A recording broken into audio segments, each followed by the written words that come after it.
माझ्या बालमित्रांनो, आज मी तुम्हाला शूरवीर सैनिकांबद्दल काही 4 शब्द सांगत आहे. ते तुम्ही शांतचित्ताने ऐकावे अशी माझी विनंती. या देशाचा मी संरक्षक, भारत माझे गाव, सैनिक माझे नाव, सैनिक माझे नाव, धर्म जातीमध्ये हिंदुस्थानी, मायभूमीचा मी अभिमानी, मायभूमीचा मी अभिमानी.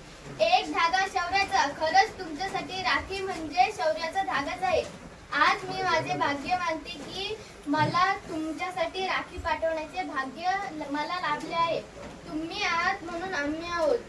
तुम्ही तुमच्या प्राणाची बाजीपणाला लावून देशासाठी प्राण अर्पण करता. आम्ही घरात सण साजरे करतो. तुम्ही मात्र ऊन वारा झेलत देशाचे रक्षण करता. तुम्हाला रक्षाबंधनाच्या खूप खूप शुभेच्छा. इतके बोलून मी 4 शब्द सांगतो.